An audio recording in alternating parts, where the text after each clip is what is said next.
Sound off for Chesterfield. Chesterfield is best for you. First cigarette with premium quality in both regular and king size. Chesterfield brings you Dragnet.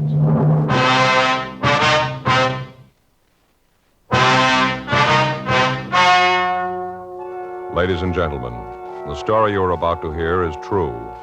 The names have been changed to protect the innocent.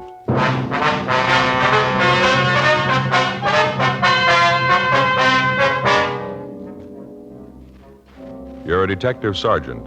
You're assigned to robbery detail. You get a call from the San Diego Police Department that 3 hold-up men are thought to be heading for your city. You know they're armed. You know they're dangerous. Your job, get them.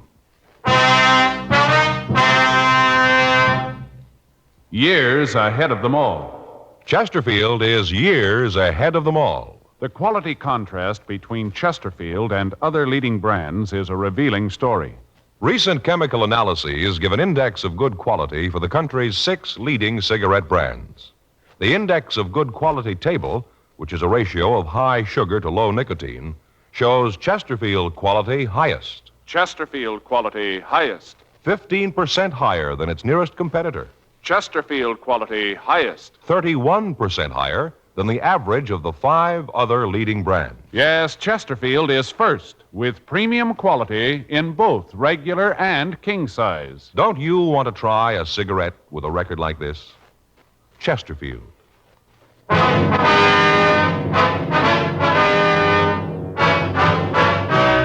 Dragnet, the documented drama of an actual crime. For the next 30 minutes, in cooperation with the Los Angeles Police Department, you will travel step by step on the side of the law through an actual case transcribed from official police files. From beginning to end, from crime to punishment, Dragnet is the story of your police force in action. It was Monday, October 5th. It was warm in Los Angeles. We were working the night watch out of robbery detail. My partner's Frank Smith. The boss is Captain Didion. My name's Friday. I was on my way into the office, and it was 4:58 p.m. when I got to room 27A. Robbery. Hi, Murph. Seen Frank? Yeah, he was here a couple of minutes ago. I think he went down the hall, said he'd be right back. Thanks. How the kids? Well, we're in the cycle again. What do you mean? The cold cycle. Oh, yeah. Oldest boy brings one home with him, gives it to his sister. Then it goes to the baby, then to the wife, and then to me. By the time I got it, the oldest boy's ready to catch it again from me. Doesn't seem to be any end to it. Yeah, I see what you mean. Reading the other day where if you take care of a cold, take a lot of pills, stay in bed, you can shake it in a week. All right. Don't do anything special for it, and it'll take 7 days to get rid of it. Joe? Got an APB here from San Diego. Boys down there really drew themselves a gem. Yeah, can I take a look? Yeah, here it is. Yeah. I can hear him moan all the way from here. What is it? Well, I had a jewel robbery at a hotel on the coast. 3 men. Took $135,000 in jewels and at least $15,000 in cash. 150,000, huh? Any leads on them? No, APB gives a description, list of the stolen jewelry. That's about all. When did it happen? It says 1:30 this morning. Yeah, it's going to keep him busy for a while. That Mort's screaming like an eagle, Joe. Why? Well, I talked to him last week. Said he was going down to Mexico to do some fishing. Been saving days off for the last 3 months. Won't get to go now. Yeah, I get it. Robbery, Friday. Yeah, go ahead. San Diego. Huh? Yeah, hi, Mort. Yeah, we got the APB. How's it going? Yeah. Uh-huh. When do you figure they left? Yeah. Okay, Mort, yeah. All right, we'll keep an eye open. Right. Bye.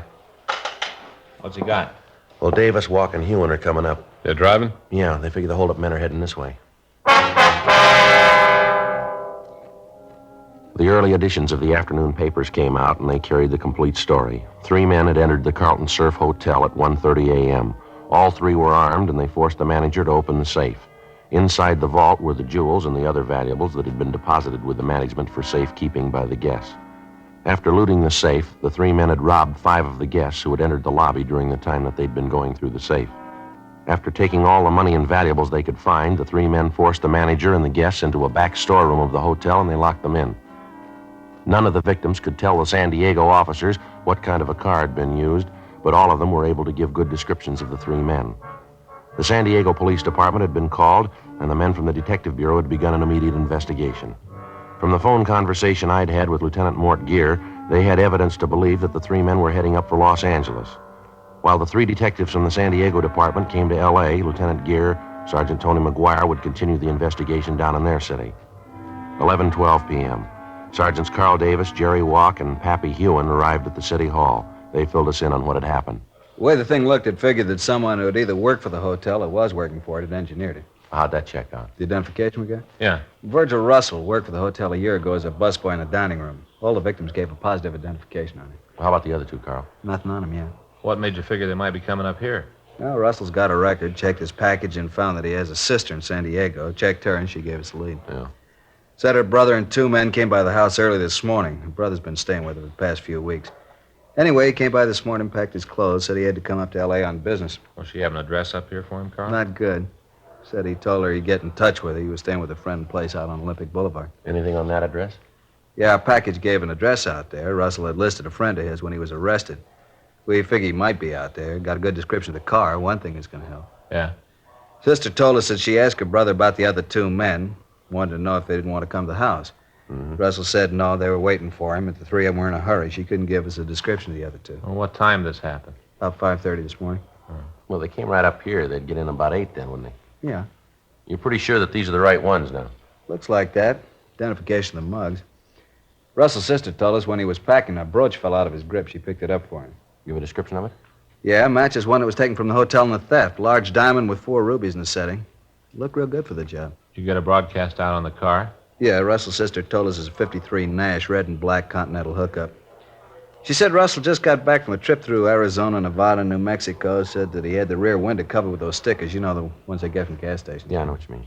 Window's supposed to be covered with them. Shouldn't be hard to spot. Well, maybe he figures that, too. Might have him taken off, huh? Possible. It's a lead, though. Something else to look out for. Any chance he might have gotten across the border into Mexico? Yeah, it's possible, but it isn't likely. As soon as we got word on the car, we got out a supplemental APB on it and got in touch with the authorities down the border. They said they hadn't seen a car that matched the description across the border.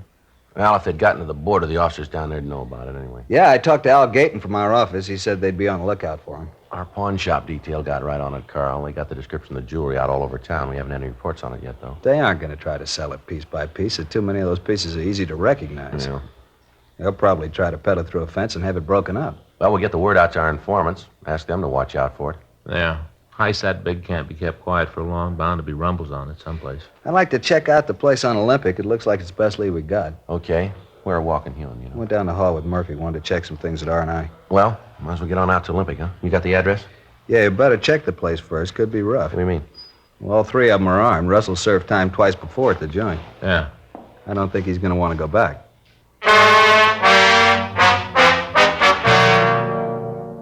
We checked the name of Russell's friend through our files. We found that he had no record. We drove out to the address on Olympic and we talked with the neighbors. From them, we found out that it was not a private residence. We talked to the woman who lived next door. We asked her about the man listed in the San Diego package as a friend of the suspects. She told us she hadn't seen him. Directly in front of the rooming house, we found a car answering the description given us by the sister. There were no lights on in the rooming house. Walk and Hewen covered the rear of the place. Frank, Carl Davis, and I went up to the front door. Pretty dark. I can't see anybody in there, can you? No, I can't. Check the window, see if I can spot anything. Right, Carl. Well, let's try the door. Yeah.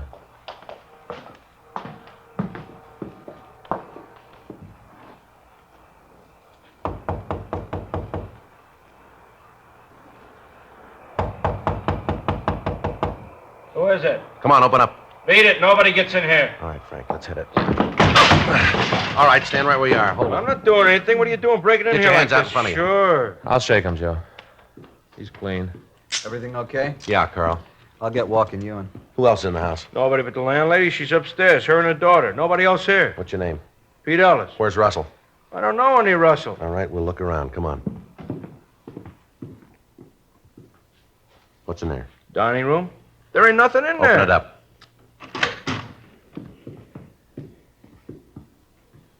See? Nobody here. Yeah. All right, we'll check the other rooms.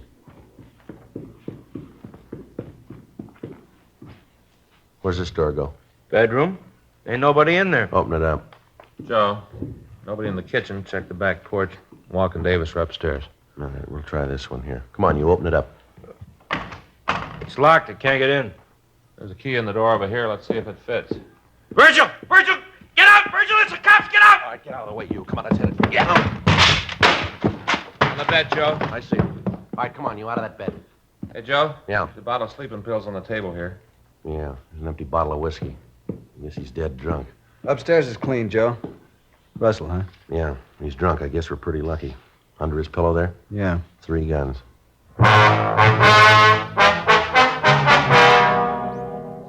With the suspects in custody, we searched the house. In the back bedroom where we'd found Virgil Russell, we found a folder with all of the newspaper stories of the hotel robbery. In each instance, that portion of the story which referred to the thieves themselves was outlined in pencil, and there were small notations along the margins of the newspaper. A complete search of the house netted us nothing. There was no sign of the loot from the robbery, although each of the suspects had a large amount of money in their possession. We talked to the landlady, but she was unable to tell us anything about the suspects. She said that she had rented a room to Peter Ellis over a year before, and that the suspect had moved out after living in the house for only 2 months. She said that she hadn't seen them again since that night when they arrived at the house and asked for rooms. We called the office and arranged for a stakeout on the place, and we took the 2 suspects back to the office. We ran Peter Ellis through R&I, and we found that he had 1 previous conviction on a robbery charge. 2:15 a.m. We talked to Virgil Russell in the interrogation room. All right. I ain't trying to con you into anything. I was in on the heist, I'll admit it, but I ain't gonna be no fink. You ain't gonna get any other names out of me. You got the money we found on you from that hotel robbery, is that right? I don't know where else it'd come from. I got no reason to con you about the hotel job. I pulled it. I ain't afraid to admit it.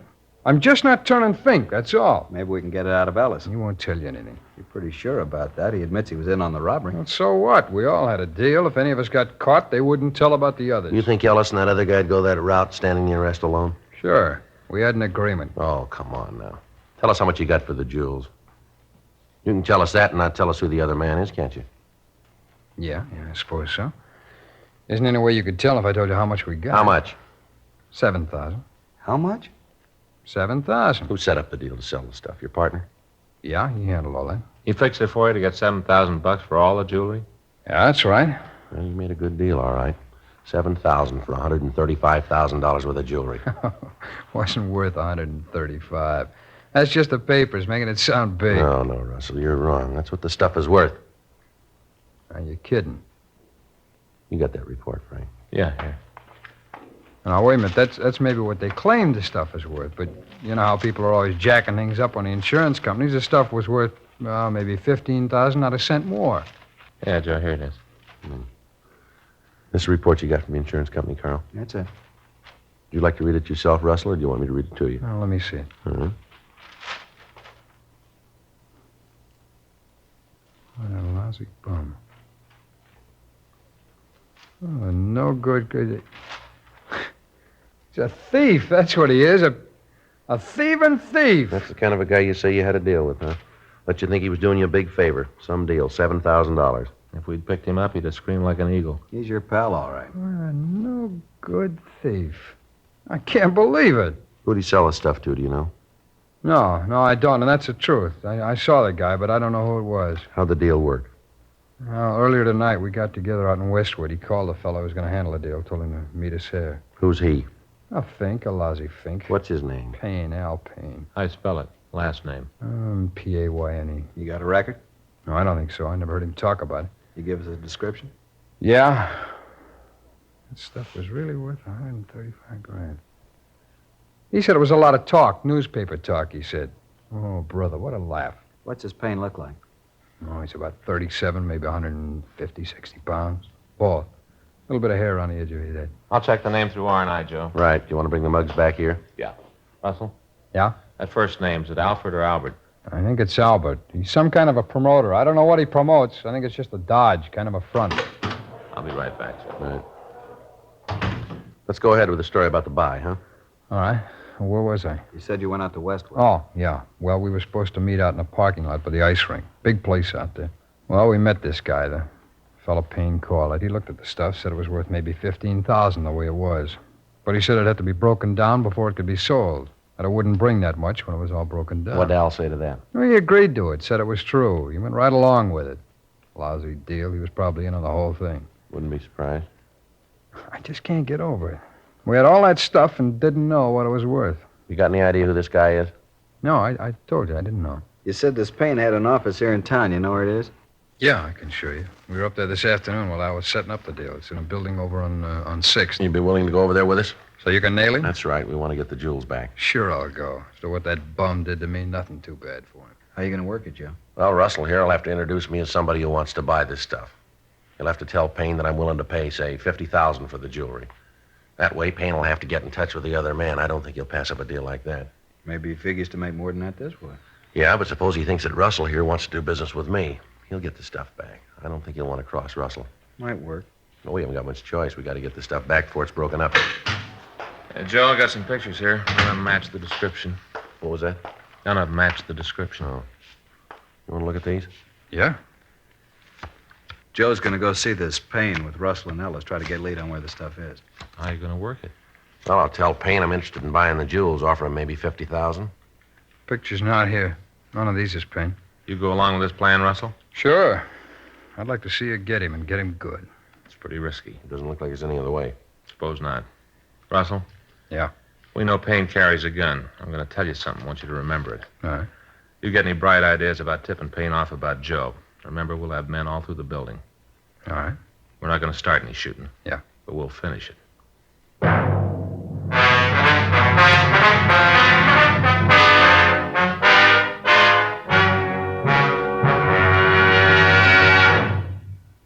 You are listening to Dragnet, the authentic story of your police force in action. Chesterfield is best for you. Just listen to the record. For a full year and 2 months, a doctor has been making regular examinations of a group of Chesterfield smokers, and he reports no adverse effects to the nose, throat, and sinuses from smoking Chesterfields. Don't you want to try a cigarette with a record like this? Chesterfield. First with premium quality in both regular and king size. Chesterfield. First choice with Young America. And that's from a survey of 274 colleges and universities. Try Chesterfields today. Remember, Chesterfield is America's best cigarette buy.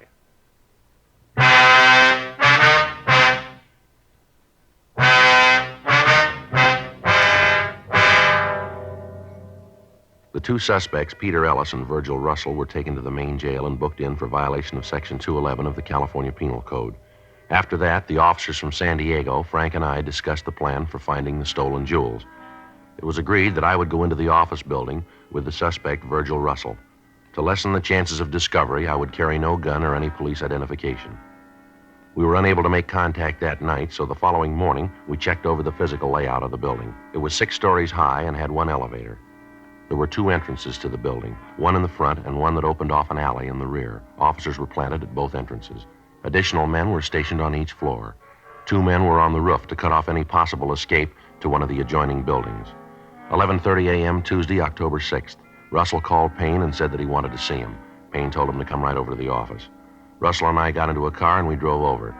It had been arranged that from the time we entered the building, no one would be permitted to leave until we returned to the main entrance. 11:58 a.m. We got to the office building. We went up to the 4th floor. The sign on Payne's door read, Albert Payne, Investments. Russell opened the door and we walked in. Hi, Verge. What's the bit? Al, like you to meet Joe Ferguson. Joe, glad to meet you. Yeah, same here, Al. Sit down, boys. Now, what's this all about? It's about the stuff, Al. We got to get it back. Now, what's the pitch? I don't even know what you're talking about. Oh, come off it, Payne. Joe here's willing to up the ante for the jewels. How much? I'll go as high as $50,000. I got to see it first. For $15,000 worth of jewels? Papers say it's worth $135. I explained that to you. They up the value. It's all insured. People up the price of the insurance companies. Papers up the price. They sell more papers. I told you. Yeah, and I ain't buying it. I want the stuff back. I never even got my cut of the $7,000. Ellis feels the same way. I told you the money'd be coming. Oh, it ain't coming anymore. I want the stuff back. I don't think we can do that. Most of it's already broken up. No, not much of it could be broken up in the time that he's had it. Guy that bought it isn't going to like it. Well, that's tough. You just tell him to stop breaking it up. Tell him we want it back. Where do you figure to sell the jewels? I don't see where that concerns you. I'm offering you $50,000 for them. That's all you need to know. Come on, Al. Come on. Quit playing games. Let's get on it. You get in touch with the guy you gave him to and get the jewels back. Wait a minute. I got something to say about this. I was in on the job with you. Don't you forget it. I'm only going to say this once more, Payne. You get on that phone and get in touch with your contact. Tell him to stop breaking them up. You set up a meet to get the stuff back. I'll call him. I don't think it's going to do any good. He's probably got all the mountings melted down by this time. Got it all broken up. You call him. Let's see what happens. All right.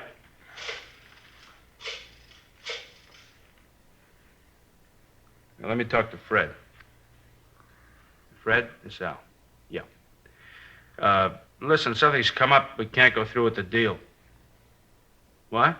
Yeah, I know. I told him. Doesn't make any difference. They want it all back. Yeah, I told him that, too. Doesn't make any difference. You want the jewels back that have been broken down, too? I told you, Al, I want all of it back. Yeah. Yeah, Fred, he says all of it. Okay. And when can you make it? Yeah. All right. Yeah, we'll see you then, right. Okay, bye. They'll have the stuff for you tomorrow night. Why does he have to wait that long? How do I know? He just said he couldn't get it any sooner. You should have let me talk to him. I'd have told him. Yeah, sure. How much of it's been broken up? Well, hardly any. Just got started. Fred says almost all whole. Who is this Fred? That's none of your business. I asked you a question, Al. You got your answer. Doesn't make any difference who he is. You and your friends lost up the deal. Be happy. You fixed it fine. Well, I'll come out better. Yeah, you better be right. Now, remember, I got a piece of this. I won't forget. What time tomorrow are we going to meet Fred? Well, he said he'd call. Let me know where and when. Well, it can't be any later than tomorrow. I gotta be leaving then. You're going to have the money with you when you pick up the stuff. I'll aren't you? have it. All of it. I don't want any of this down payment. I told you I'd have. All right, you call me tomorrow about 10, Verge. I'll let you know the details then. Okay. I hope you're right about this, Verge. What do you mean? Well, this deal, I don't like it. I hope nothing happens to louse it up. Yeah, so do I.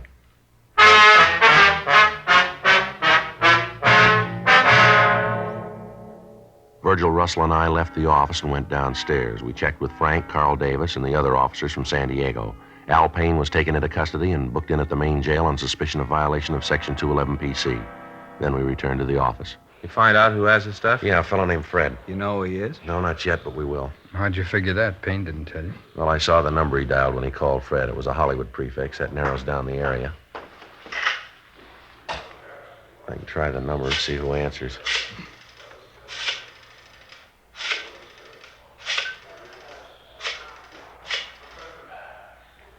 Oh, I'm sorry. I got the wrong number. Excuse me. Did you get it? Yeah. It's the Kingery Trophy Company. You want to check the book? Right.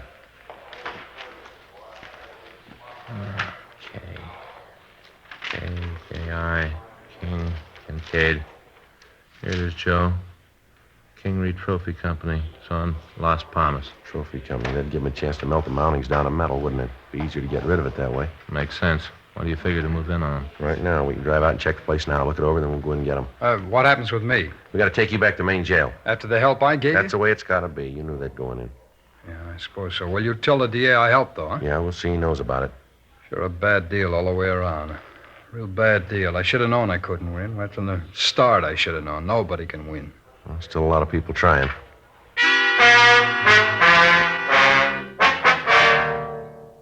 We returned Virgil Russell to his cell, and then we drove out to the Kingery Trophy Company. It was a two-story building on Las Palmas Avenue in Hollywood. They made trophies and fraternity pins. A large sign on the front of the building advertised that they could duplicate anything in metal.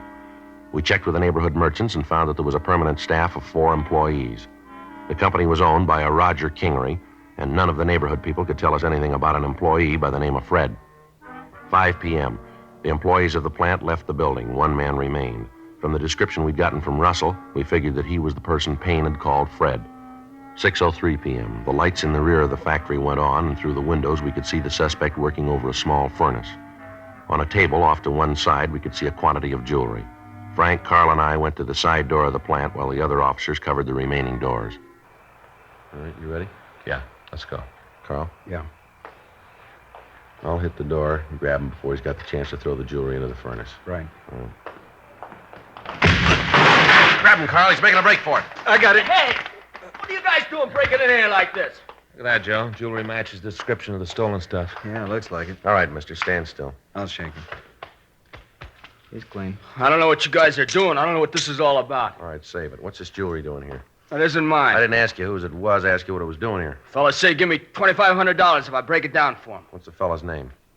Guy named Payne said he'd pay me to melt it down for him. You know the stuff was stolen? No, I didn't. He just made the deal to melt it down. Didn't he call you this afternoon and tell you to stop breaking it up? Yeah, and then he called back and told me not to pay attention to what he said. Go ahead with the job. I did like he said. Who else is in this with you? What do you mean? Who else here at the factory? Nobody. I'm the only one. I only did it because I needed the money. I don't know where the jewels came from. I didn't care. It didn't make no difference to me. As long as I got mine, I was happy. I didn't know what it was all about. Looks like most of it's here, Joe. How many pieces did you break down? Took a couple of the pins apart. Didn't have the time to melt any of the mounting down. It's all there. All that Payne gave me. What's your name? Fred Michelson. All right, let's go. I didn't know they were stolen. I didn't know anything about it. I just did a job. That's all. Just a job. Yeah, I didn't even get paid for it. don't worry about it. You will.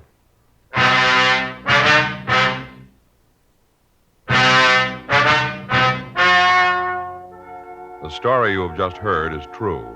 The names were changed to protect the innocent. On February 18th, trial was held in Department 89, Superior Court of the State of California, in and for the County of San Diego. In a moment, the results of that trial. And now, here is our star, Jack Webb. Thank you, George Fenneman. I want to thank all of you for your interest in Dragnet. Thanks very much for your letters. We really appreciate them, and we'll try to keep right on giving you the kind of a show that you like. I want to thank all of you, too, who have switched to Chesterfield. I know you're going to like them, and I know you'll find they're best for you. Now, you folks who haven't tried Chesterfields, I'd like you to pick up a carton tomorrow. Chesterfield. It's a great smoke.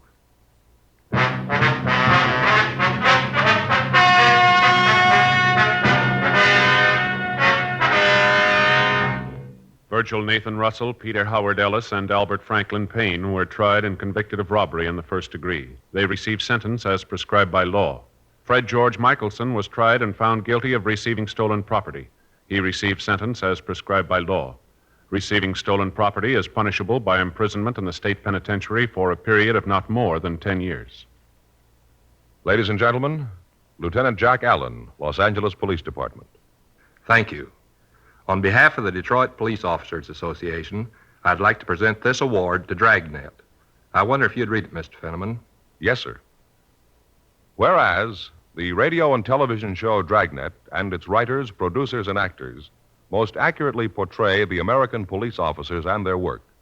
And whereas the result of this portrayal has been to give the people of this country a new insight into their police departments, bringing with it understanding, sympathy, and an aroused public opinion.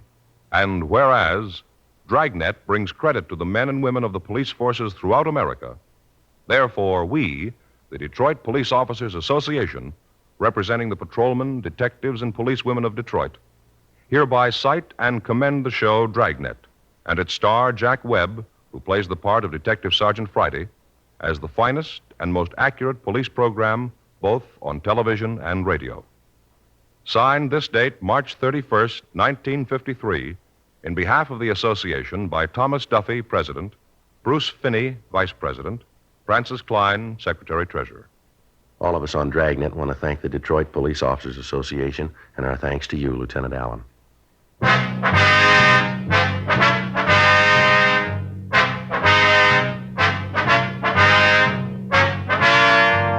You have just heard Dragnet, a series of authentic cases from official files. Technical advice comes from the Office of Chief of Police W.H. Parker, Los Angeles Police Department. Technical advisors, Captain Jack Donahoe, Sergeant Marty Wynn, Sergeant Vance Brasher. Heard tonight were Ben Alexander, Eddie Firestone, Art Gilmore. Script by John Robinson. Music by Walter Schumann. Hal Gibney speaking. For a million laughs, tune in Chesterfield's Martin and Lewis show Tuesday on this same NBC station. And sound off for Chesterfield's.